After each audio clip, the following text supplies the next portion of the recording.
Harold Reynolds joining us now. HR, how would you sum up last night's home run derby?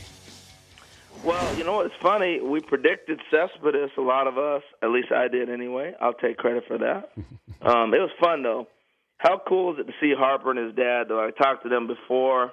He's been throwing Bryce batting practice since he's like 4 years old, so that was pretty cool. Well, his dad is jacked up. I'd have him tested.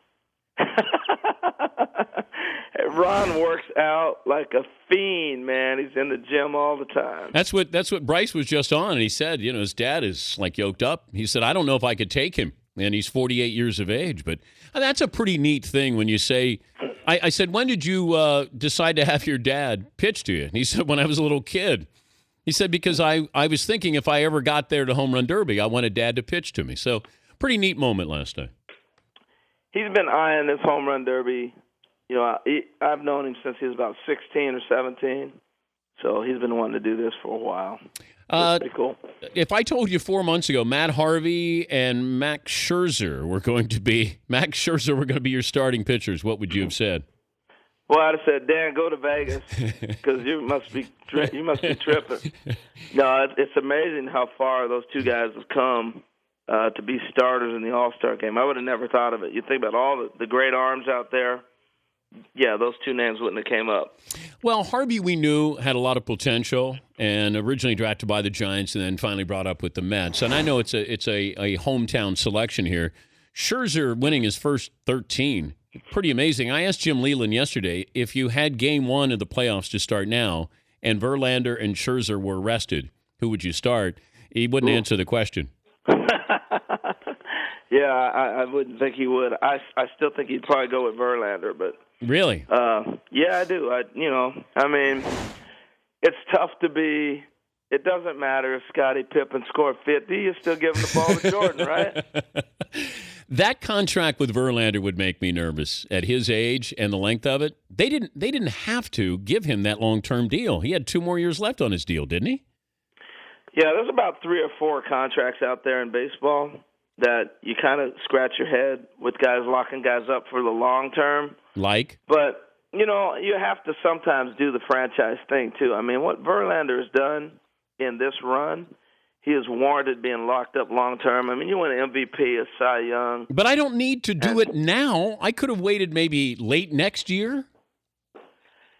Yeah, I don't know. I'd have to ask Dave Dombrowski about that, but I'm with you. You could have waited a little bit. But these long-term deals. Maybe they thought they were saving some money on the front end. I'm not sure. But these long-term deals, like Pujols, Josh Hamilton, Ryan Howard, the Yankees are going to sign up Robinson Cano. These deals rarely work out, Harold. Well, you look at the first one Pujols signed. You look at Jeter.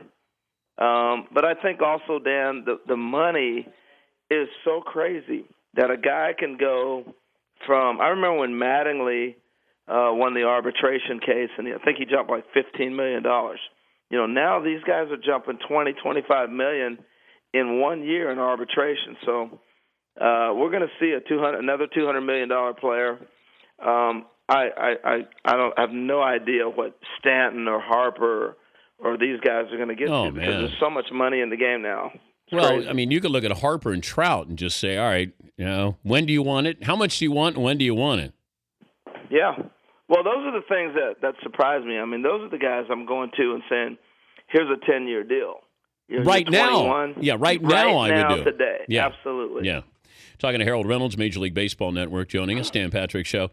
I know we talk about this a lot. I know you're close to the game, and we do like to talk about the game, but this whole biogenesis, I'm wondering, does it still, you can cheat and get paid for it. Like, that we still don't have the penalty that's going to prevent somebody from not cheating. So cheating does pay if you're looking at what's going on, right? Ryan Braun, Alex? The risk and reward is so big. I mean, we're talking about the finances, but I've always felt like, Dan, and I know the union may not agree with it, but if you get caught and you get the suspensions that we have in, and I like what the program 50, 100, lifetime, but I think if you really want to get to the bottom of it, you start taking a guy's contract.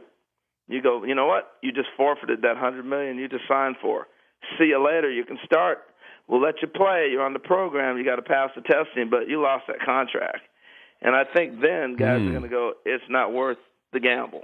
Yeah, but the Players Association's so strong, and that's part of the problem here. That remember they were protecting 95% of the union. Remember 5% were dirty. Yep. Yeah, that's not the case. And now you have this Alex Rodriguez situation where I think he's gone for for life, and I think Ryan Braun gone for life. What do you hear about when these penalties are going to be handed out? Ooh, well, I don't know about life. That's with Braun. A-Rod, he's at the end of his career, so you can kind of look at it that way. I think baseball wants both of these guys out of the game. Well, we'll see. They got a lot of information, HR, and they're going to look at each one. And if you lied to the commissioner, these guys, I just think they're going to go, that's one violation, that's two violations, and see ya. You just struck out. And certainly A-Rod. I don't think A-Rod plays again. And here he is. He homers last night. Isn't it typical A-Rod? Home run derby's going on. There's a storm world going on. He's going to steal the headlines. Okay, what happens with A-Rod? Well, I'm kind of with you. I was thinking he was never going to get this point, but it was more physical, not necessarily what's going on off the field. From what I'm hearing, and I don't know when they're going to be able to come up with the final, when something might happen or what's going to come out or whatever. And it's going to get ugly, like you said. So the biggest thing for me is looking at him physically. I was shocked he's coming around. I didn't think he was going to play again just because of the hip injury. Yeah. But I don't know if he gets back on the field either way. It's an ugly situation, but we'll see. The time we're past the All-Star game after tonight, and I'm sure the heat is coming, and eventually we got to put an end to the whole biogenesis and everything else. So that's got to come out pretty soon. Don't know when it is, but I'm looking forward to hearing what all it's going to be. A couple of weeks ago, Jonathan Papelbon said it was a joke to consider Yasiel Puig for the All-Star team. Would you agree? Not anymore, no. At first I did. I get it. He didn't have a body of work. He only played 30 games and all that stuff. They were talking about it after 15 games, put him in the All-Star game. I said, no, that's a joke. I said, give me more work.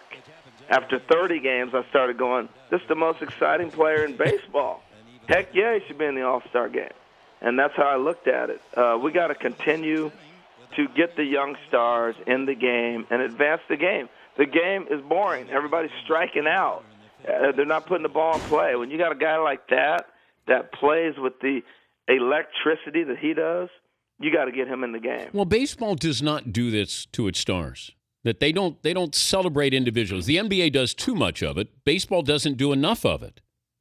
I'm with you. And even if we took the NBA model and modified it a little bit, we're going to have huge upside potential. You look at even Magic Johnson, when he retired, they put him in the game. Yeah. He didn't even play that year. They put him in the game. And we need to do that in baseball. We got to create young stars, and we also need to take care of the veterans. Like, hey, it's going to be great to see Mo tonight. That's important to me. Why is Rivera retiring? He just set his time. He told me yesterday that had he not got hurt last year, he'd have been gone. Man. And now that he had a whole year to really sit around and be at home, be around the kids and all that, and get a real taste of what retirement is, he said he loved it. He said it's just time to go. What about Manny? Manny Ramirez could join the Rangers after the All-Star break. Yeah, he could. I don't even think he could. I think he will. Unbelievable. That may be a bigger story than shocker, I should say, than Alex getting back. Because Manny was dead and gone, so to speak.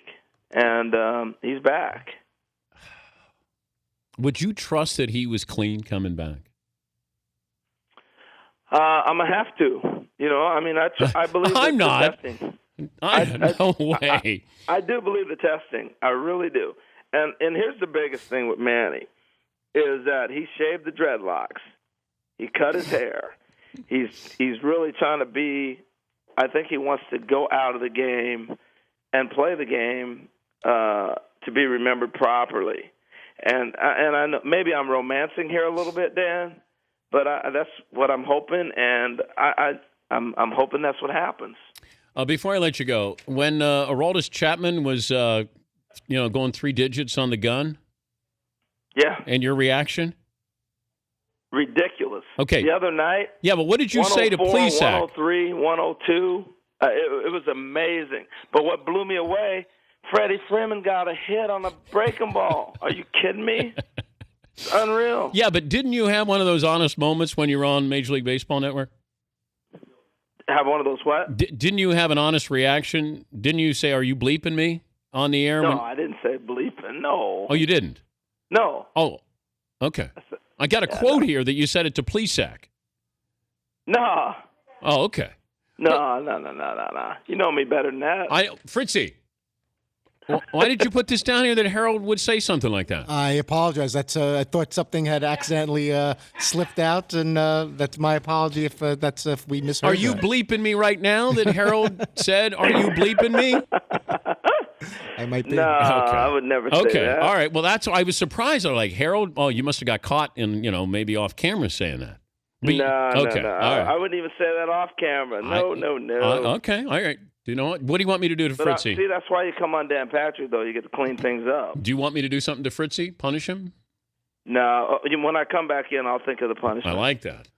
Yes, indeed. All right, have fun tonight. We'll be watching. Thank you, HR. All right, buddy. All right. Thank you. Harold Reynolds. By the way, if you're watching the show, the Gold Glove that's over in the booth area, that's one of Harold's Gold Gloves that he won when he was with the Seattle Mariners. 3-time Gold Glove winner.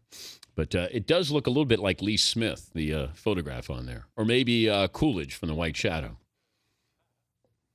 As our cameraman comes over to give you a bird's eye view. Didn't you think that, like when you pick up, the glove is a glove and it's just painted gold. I thought it would be like bronzed or it would be heavier, right? But it's a glove. It's just painted gold and there's a baseball, 2 baseballs on there, just painted gold. But yeah, he reacted that way. Fritzy, you came up, it says, Harold said, quote, "Are you bleeping me on the air?" As Dan Plesac shared the speech of Aroldis Chapman. That's a story that I saw, and one of us, I guess, Really? misheard what went down there. Really? One of us did. Was it you or someone else? I guess it was me. I'm gonna have to listen back to that, but there were a number of stories about it. But when I look into getting any extra, in the words of Chris Berman, back, pedaling.